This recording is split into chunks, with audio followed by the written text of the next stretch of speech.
throughout the day today. Your table leaders have been collecting really great questions from your tables that we're going to pose to our speakers at this point. Get a little additional insight from them, and so we really do enjoy this segment, and look forward to some more wisdom shared here. And in fact, I'm getting more questions in even now, so I'll gather those up here as we go. First question that we have is for Jeff. Jeff, this one came in from table number 3 from earlier in the day during your presentation. And you had been talking about acceptance being the peace of Christ. And so the question is, how do you truly accept some of these things? How do you accept things if they're ethical in nature? Did I ask that question right, guys? Kind of. Okay, go on. So there's accepting because it's the right thing, like it's the proper thing to do, and then there's like your heart feels acceptance. Like how do you get to the heart level acceptance? So acceptance is the center of all emotions. So we have center of our body, center of our emotions is acceptance, center of our language is silence. So when we center ourselves, that's what we're doing. When we talk about acceptance, it's defined, as I understand it, as saying things are what they are, even if I don't agree or endorse them. Now think about that. If I see something that I don't like, what can I do about that? What, if it's already happened? If I can fall into resentment that way. My coach once had a great definition of resentment. He said it's a poison we drink hoping it'll hurt somebody else. Right? So how do you get it in your heart? Well, that's an interesting question because, in the Bible, the heart is the center of all emotions and the center of all knowledge to the Greeks. And so the heart has, I think, 40,000 times more energy than the brain does. But the brain's a type A and the heart's a type B. And so the brain is always saying, this is what we're going to do, this is what we're going to do, this is what we're going to do. And the heart says, okay, until it gets in trouble. And it says, help. And then the heart comes in. So I don't know if I'm answering your question, but acceptance is different than resignation. Resignation is saying, you know what, there's no more possibilities, I'm done, I'm giving up. Acceptance is a place of possibility. It's the emotion I've had to master in this time of my life with all the challenges I have health-wise. If I can accept it, rather than say, at one point I said to my wife, maybe I should just give up. Resignation. Maybe I should resign. And then I thought, no, why would I do that? What's possible from here? So how do you get that into your heart? I think you just have to make sure that you're listening to your heart. Does that help? Yeah, especially the last half. Okay, Thank you, Jeff. All right, another question for Jeff. What are some of the practical ways to press into the risk of leadership? So that phrase that you had about there's no great way to be safe and no safe way to be great. So how do you press into that risk factor? Courage. Courage is a great emotion you have to really understand. And courage is a little different than being foolish. Courage is a great word. It comes from the French word cœur, that means heart. Brené Brown says that courage is speaking your whole truth with your whole heart. Wholeheartedness. Wholeheartedness. So I think when we think about how do you lead into these challenges, how do you be great? There's no safe way to do it. You can't do it safely, and there's no great way to stay safe. No safe way to be great, right? Does that answer the question? I like the answer. I'd love to hear from the panel here. Are there any times for the panelists that you were faced with a leadership risk and you had to act with courage, and what did that look like for you?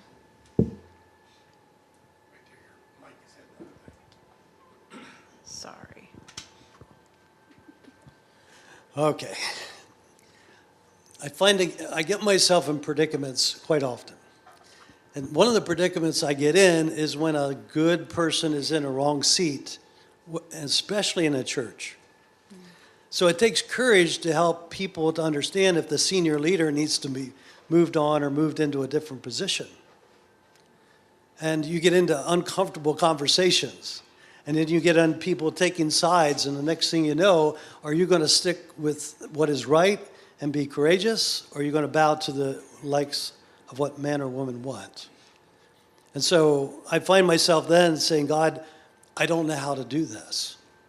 I know what's right. I know what's best for this individual. I know what's best for the congregation. And if I'm off, then you got to show me something, because otherwise this is the direction we're going to go. Now, again, I'm not telling God what to do. I'm telling him what I'm seeing. And so the outcome of that is often very good if somebody's teachable. If they're not teachable, then you get into controversy. But God's given me a grace then to keep following through and keep pushing through. But in some cases, you just have to walk away, and that takes courage as well. It takes courage to press towards, and it takes courage to walk away. So that's what I have on that.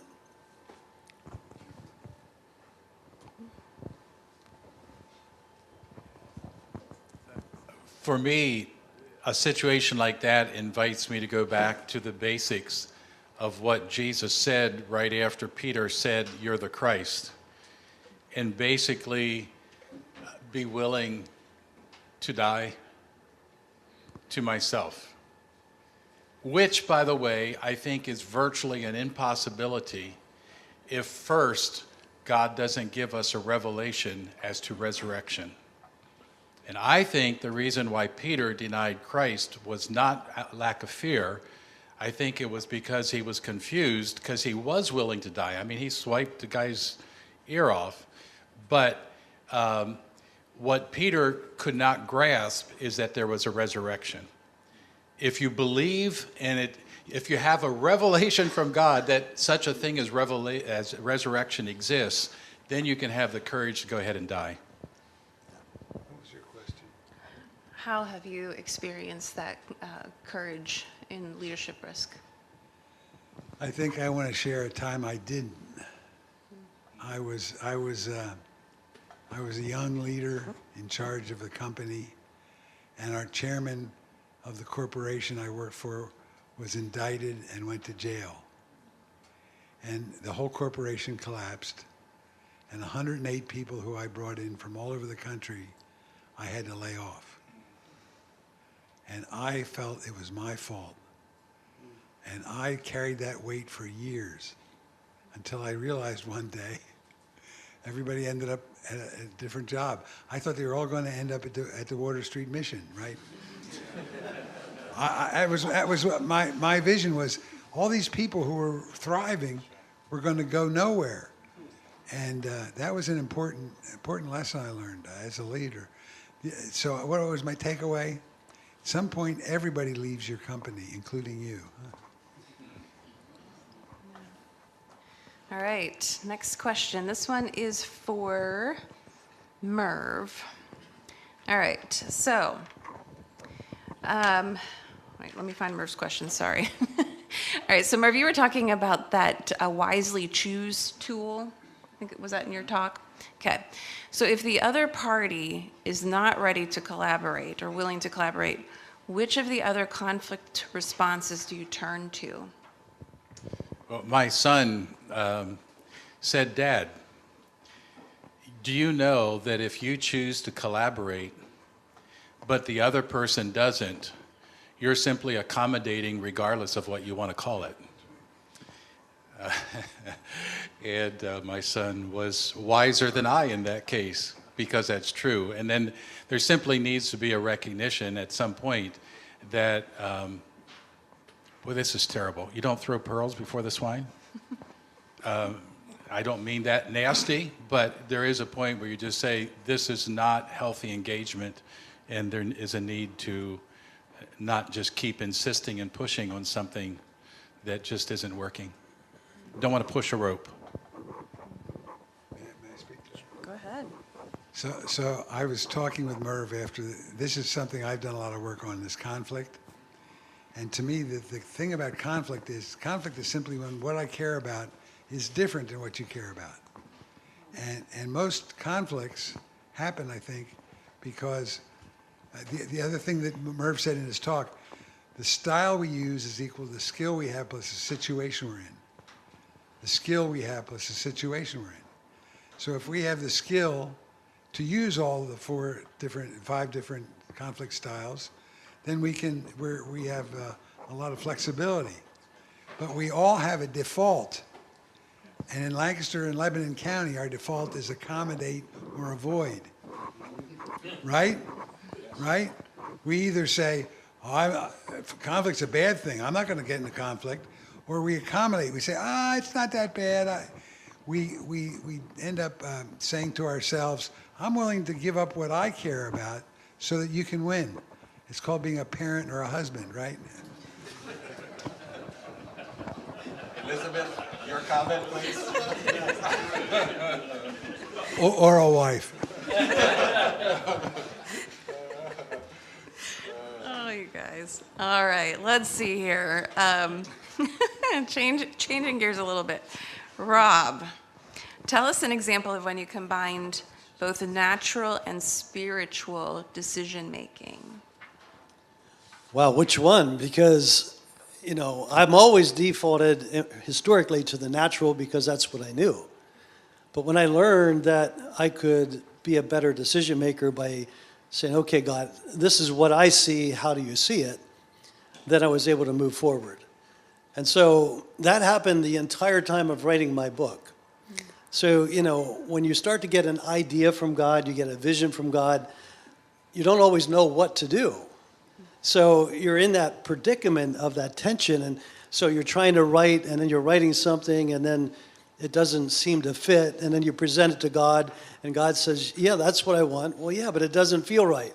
So come back, wait a minute, here's my outline for my chapters. Don't you see, God? I already have the outlines here.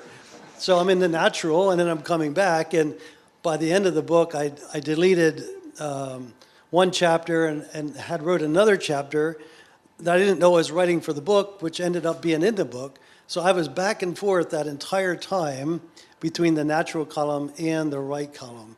That's probably the biggest example of it. And, I get through this when I get into businesses. With Trevor over here, we're talking like different decisions to make in the business. We're doing the analytical, we're doing the maybe the troubleshooting, the pros and cons, and then unbeknownst to him, I'm over saying, God, I really need help here because I know we're missing something. That's nothing against Trevor or anybody, but I'm looking into where's the wisdom of God in that decision-making process. Does that make sense? That's great, Rob. And actually, there's a follow-up question here. I don't know if it was meant as a follow-up question, but it ties in with what you were just talking about here. Do you have tips on how leaders can use the perspective of both the natural and the spiritual decision-making on their leadership teams or with their leadership teams? Well, first you need to educate them, so that's why the chart. Because a lot of people don't think that way. And I've heard comments today that say, I never saw it this way before because I never saw the two side by side. So you want to educate them with that chart. And then in real life scenarios, say, guys or gals or whatever, we have a decision to make. So let's come over here. What tool do we want to use on the left column or tools? And then let's come over to the other side and say, okay, well, what can we implement now spiritually? And often we just say, well, let's pray about it, but I don't like to just pray about it because usually that's a cop-out for not obeying because God's already shown us what to do because he's shown us in our hearts. And so we need to become attuned to, okay, Holy Spirit, where are you leading over here? What step do we take? And if your team doesn't know the Holy Spirit, well, then we need to educate them on that. And that's where maybe you need to call me up and say, come on in and teach me. Because a lot of times people lack awareness of how the Holy Spirit actually leads in business conversations, or any conversation for that matter. So did I answer the question? I ramble sometimes, so. Any follow-up questions for Rob on that? Did he cover what you were looking for? Okay. All right, well, let me move on here then. Elizabeth, could I add something? Yes, go ahead, by all means, Murph. This isn't just a direct response, it's just a quick example. So as I was preparing for today, I had some thoughts going through my mind. I thought, you know what, I'd like to give Rob a call and see what he has to say about this. So I asked Rob I said, hey, I got this question, and what do you think? His immediate reply, I thought, was very instructive. His immediate reply was, well, Murph, I can make some comments, but the first question I have is this: what do you already have on your heart? What has the Holy Spirit already spoken to you about? I just thought that was very helpful. That's great. All right. Switching gears here a little bit, I'd love to hear from anyone on the panel, or maybe all of you on the panel, about this. We touched on it a little bit ago earlier this afternoon, related to performance reviews. So the question that came in is, what do you see as a better tool than performance reviews? And I'm dying to know the answer to this one. So by all means, dive in. About 1987, Harvard Business Review published an article on something I can't remember right now. It was an idea that you were to document good and bad behavior immediately and share it with them, because they were talking at that time that one of the weaknesses of performance reviews was, you remember last February when no, I don't remember that, right? So it's the immediacy. The other thing I was talking about today was this language of ongoing regard that Robert Keegan came up with. That to me is an approach that is very, very sound, very helpful. Basically, it's sitting down and saying, this is how I see it. How do you see it? This is how you see it. How do I see it? It's a conversation like that. How do I see what's going on with you? How do you see what's going on with me? How do you see us working together? It's asking that kind of question. It's, instead of saying, here's the 14 things, and these, if you get this numerical value, you get a raise. To me, it's just silly. I was just going to affirm that I think having an environment where there's enough trust and transparency that you can give feedback, and hopefully much more positive than negative, but nevertheless, give feedback in real time, that makes a lot of sense to me. There's another thing called deconstructive criticism.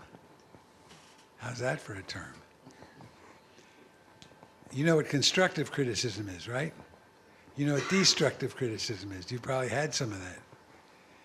The author of this concept says it's silly. He doesn't say silly, but he says something else. That anyone assumes that they can criticize from a position where they know what's right. That's an arrogance that shows up in any kind of criticism. So the deconstructive criticism is very much like the concept that I just talked about with Robert Keegan. Lyndon? Yeah, I agree with everybody because I'm on that chart, somewhere. But I don't think performance reviews are very profitable as we know them. I think performance starts with the leader's performance, and then we decide if the leader can perform, then whether those people that following perform, right? So I think that until the leader has a clear performance report card, why would he expect that out of his people? So I feel like that if you don't have the facts about what makes this company being top perform, maybe we ought to have a theme on radical performance maybe instead of radical customer service. But, I think you need to be very clear about what this company is, how we measure performance, our vision, mission, values, and then the money, right? And then we report on that quarterly. And if we have clear job descriptions and role clarity and all that other kind of stuff, everybody knows what their performance is, right? But I agree with behaviors. I think most job descriptions are missing the behavior part. You know what? Why do you have a 90-day review? People can't fake bad behavior for 90 days. If you're doing your job as the leader and coaching them, because you're going to soon find out if you're coaching this booger, if it even knows how to behave, right? He might even not know what that behavior was, right? Because he don't have a mama or something. But the point is oftentimes the 90-day onboarding is about behavior. It has very little to do with competency. In fact, if you interviewed the guy and you thought he was competent, who's the fool there, right? The competency part is easy. It's the behavior part, right? So I had, when I was working as a leader, I had a thing called the 5 E's for management. First E was setting clear expectations with people. Second was empowering them to go out and do it, not looking over their shoulder. Third was frequently evaluating them. Fourth was educating them to either meet the expectations or establish new ones. And fifth was encouragement throughout the whole process. To me, that's an effective way to manage. 5 E's. Expectations, empowerment, evaluation, education, and encouragement. I bet that all of us right now are wishing that Jeff had educated most of our managers over the years. I think it's Marcus Buckingham who says that when managers go to do, or leaders go to do performance evaluations, that whatever the rating system is usually says more about the manager than about the direct report.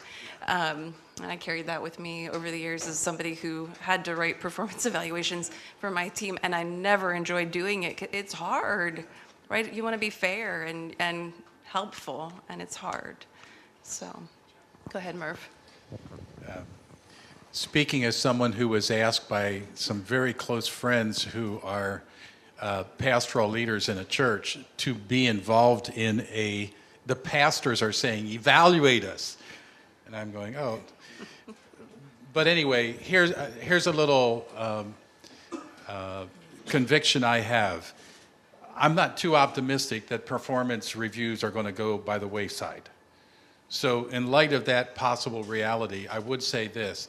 I do think that the criteria as to what will be evaluated must be defined at the beginning of the evaluation period. If you're going to have evaluation, you've got to know at the beginning what it is that's going to be evaluated. I think anything else is extremely inappropriate.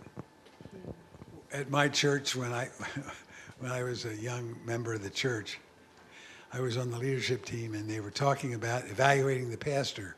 And they had this long process where all these people were filling out these forms with these long writings about how he was doing. And I asked the question one day at a meeting. I said, who among us is qualified to evaluate whether these people are doing God's work? And there was silence.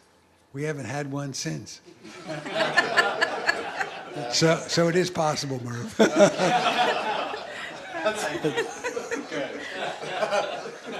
I'll hold on.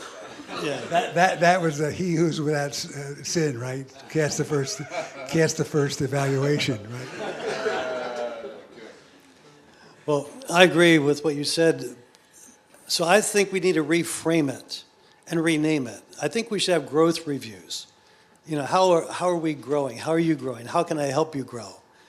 And then you're working on the person, not their performance, because performance is not really a biblical term, if you think about it. God doesn't want us to perform. He wants us to be genuine in what we're doing and being good stewards. Maybe we call it a stewardship reform. I don't know what we call it yet, but let's think about renaming it so we can get better results. Because the first thing somebody does, well, how are you performing? Well, our ego kicks up. We think we're doing better than we are. And then we need to come back to, well, how are things really going? What's the feedback that will help me to grow? I'm just a little disappointed in you guys because I thought you would know this, but I think we ought to change it to coaching sessions instead of performance reviews. There you go. Thank you. Very good.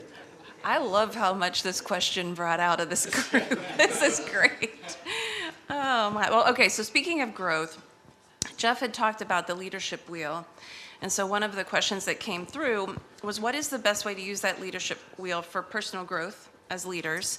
And then kind of the follow-up contingency on that was, especially when you're more of a relational type than a task-oriented type.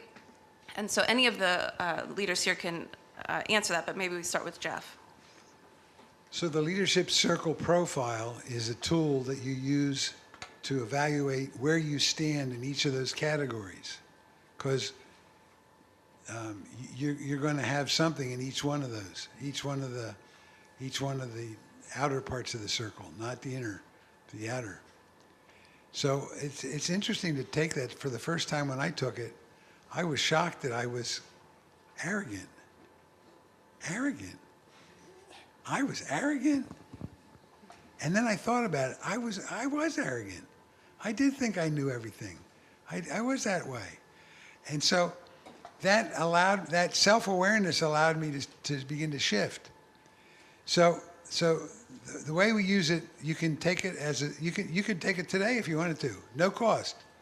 Look at the Leadership Circle profile. I think it's Leadership Circle profile, leadershipcircle.com, I think. And check out free assessment and take it.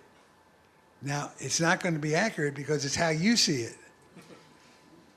But it's a good start. When you get other people involved, your boss's boss, your peers, your boss, right? Your peers, your direct reports, and others. It's amazing how that opens up. I do this with leaders. I've done it probably over 100 times with different leaders. And invariably, there are these categories where they rank themselves as terrible, not terrible, but, I'm a real controller. And everybody else will see him not as a controller at all. So what do you do with that? So you start by, first of all, taking the exam or the test and becoming more self-aware of what goes on. And then there's a thing called the leadership development plan that you do, where you pick one of the reactive tendencies that's the strongest for you, and you look at the top and you say, which one of those could help me with that? So for me, it was being arrogant. And so how could I look at something else on the top? Well, I think I chose caring connection, which talks about how I interact with other people. And so you actually assemble a team called your accountability circle, and you meet with them once a month, not formally, but you share your plan with them. This is where I am, this is where I want to be, and it creates what's called generative tension. Generative tension says, here's where I am, here's where I want to be, and just by doing that, you're going to pull yourself towards where you want to be. Generative tension. And so I've done that with several leaders, and it takes about 2 years for them to do a retake, and it's amazing how different they see themselves, how others see them. Why? Because they're paying attention to behaviors that matter, and they're trying to diminish ones that were not so good. And keep in mind, whenever you're doing any kind of assessment, it's a snapshot of what you see. I've taken assessments for years, and where I am today is more true to my identity than where I started. So don't take it and say, well, that's the way I am. Take it and say, well, that's how I see myself today. Because words, again, have meaning. And once you label yourself, you're going to live from that label. And so you want to make sure that you're just identifying areas of characteristic and areas for potential growth, so you don't pigeonhole yourself into, well, I'm just a DI or whatever I am. No, don't say that. Say, I have these characteristics. It's like that in the spiritual world too. Well, I have this disease. Well, no, you were assaulted by a disease. That's a different perspective. Once you say, I have it, now you're owning it. And I'm not saying to live in denial about it, but be careful with words, because they can box you in to places you don't want to be. Let me clarify that in the circle, the identity is at the center of the circle. And so it has nothing to do with the circle itself. Your identity is separate. These are simply reactive behaviors that you picked up along your way, and creative competencies that can grow you. So you have to look at, I agree with what you're saying, but I want you to understand, none of it is about identity. Right. No, I get that. Yeah. All right, here's a question that goes to, I think, something that Jeff was talking about earlier today, but anyone here on the panel can certainly answer this one. And how do you cast a vision so great that people are willing to bring their sleeping bags to work? I'm so eager to hear your response. I think it was God. I think it was the Spirit. It certainly didn't come from me. I had no idea that what I said was going to inspire other people, because I don't think you can do that. I think other people are inspired because it aligned with their values and what they were thinking about. I think you have to, though, try to envision a future that has to do with something greater than yourself.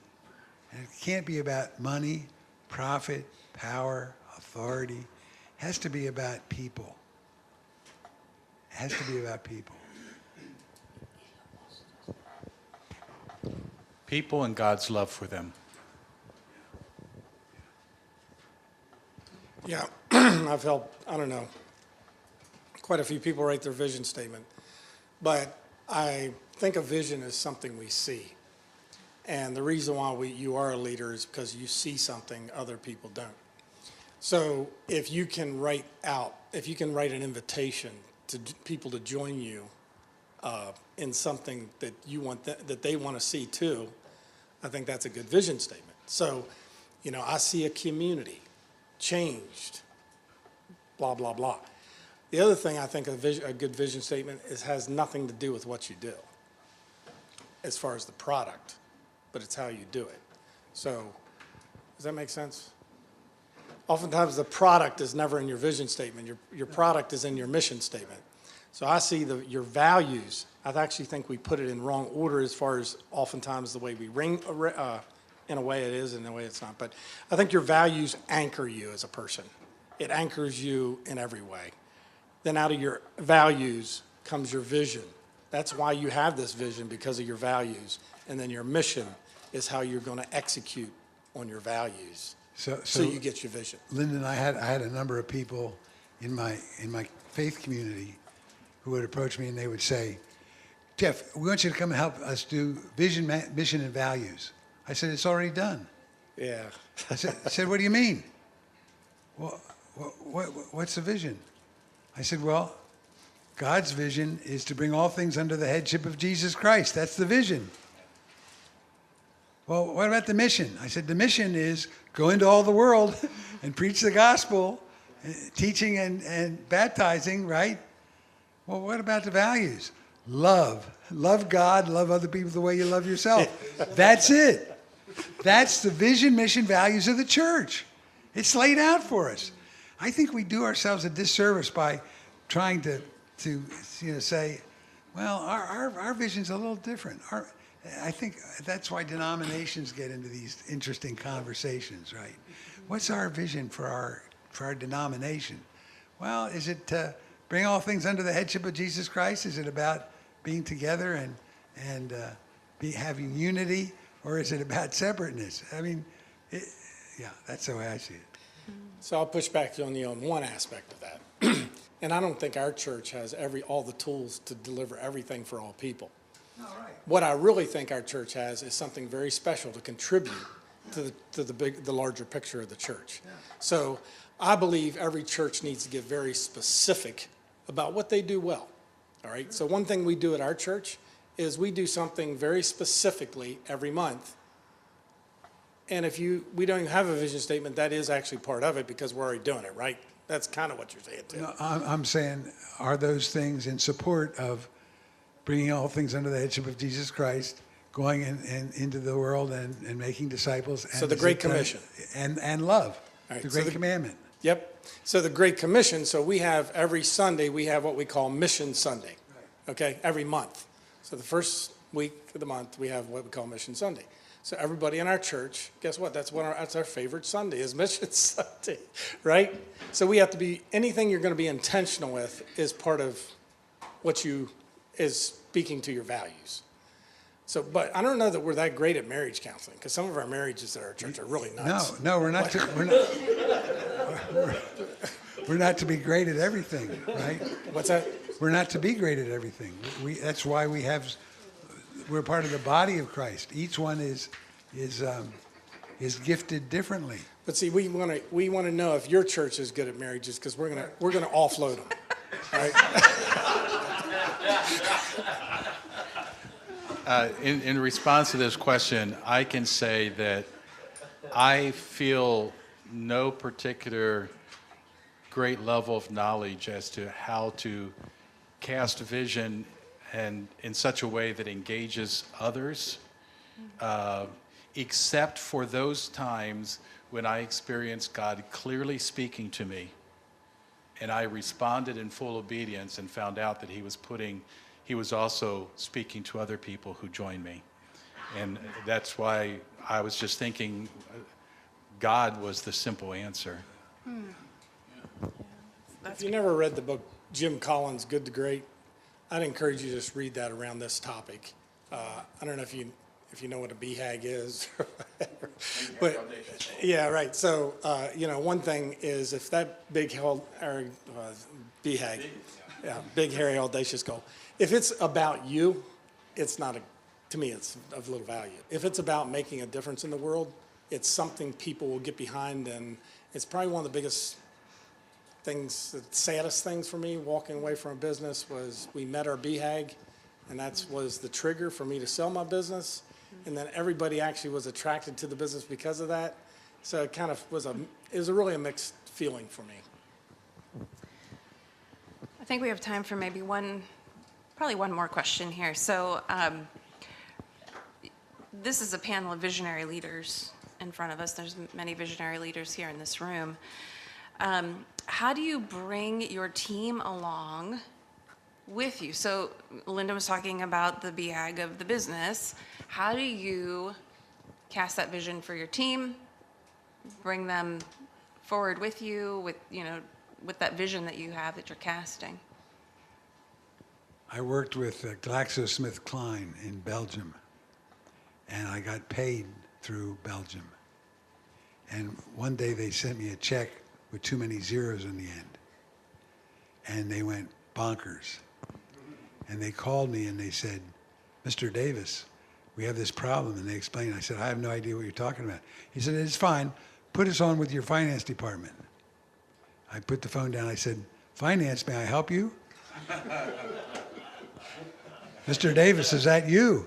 I said, yes. I said, I'm actually the only person in the company. So my team is perfectly aligned.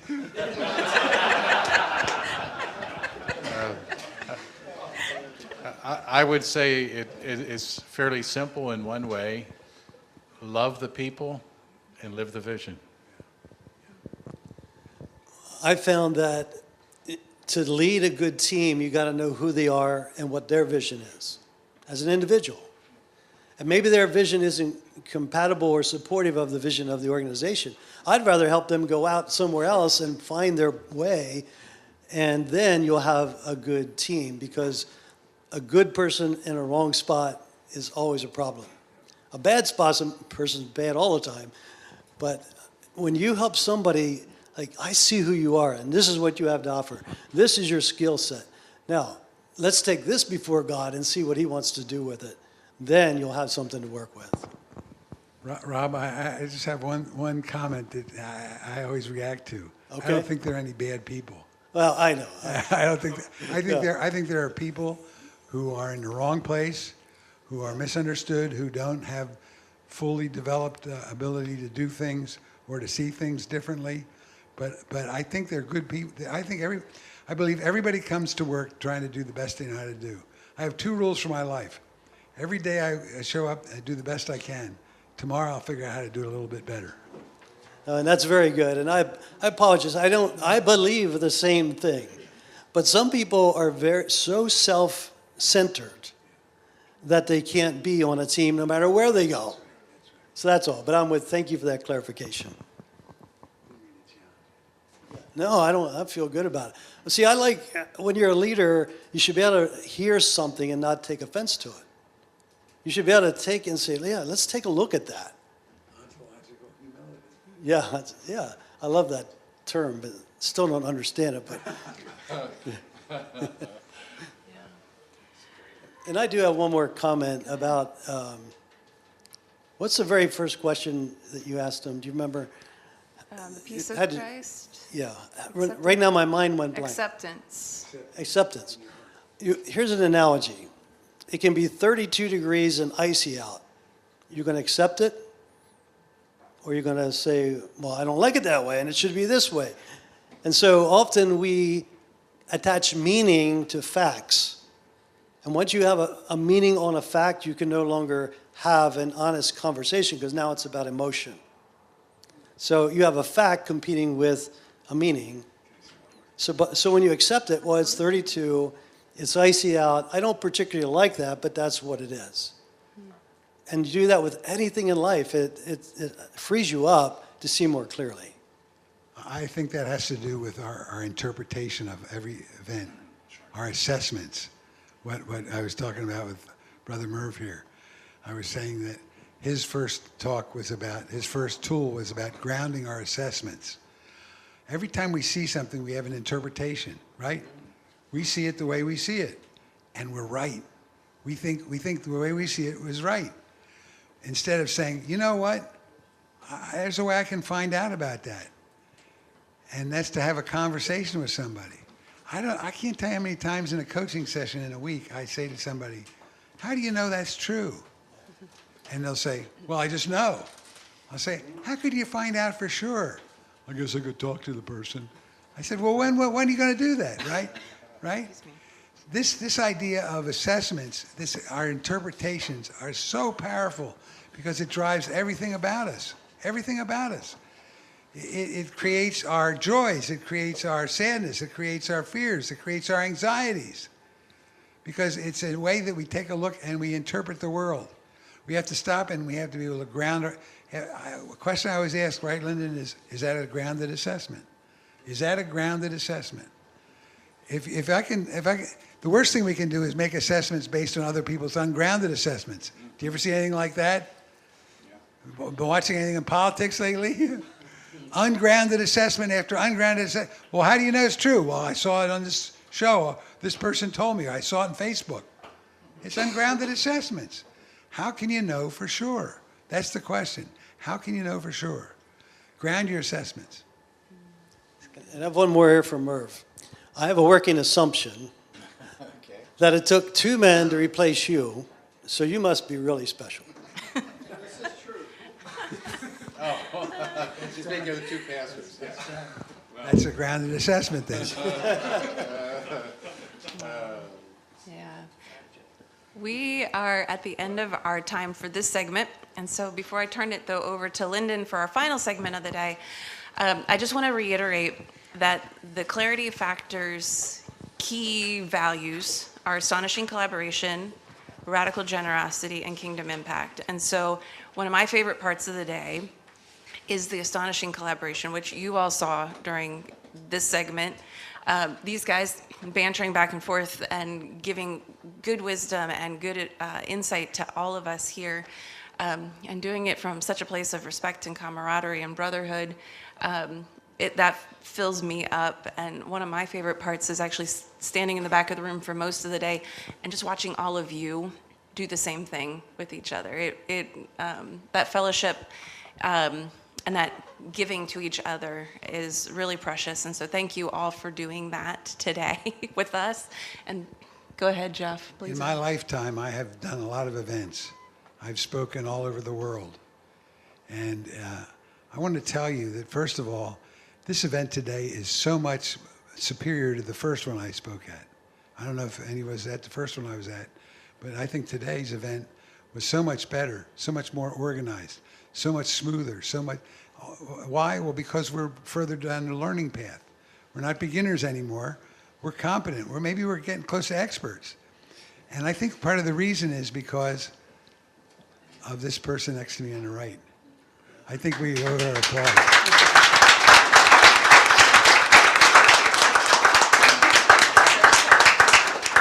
That's so kind.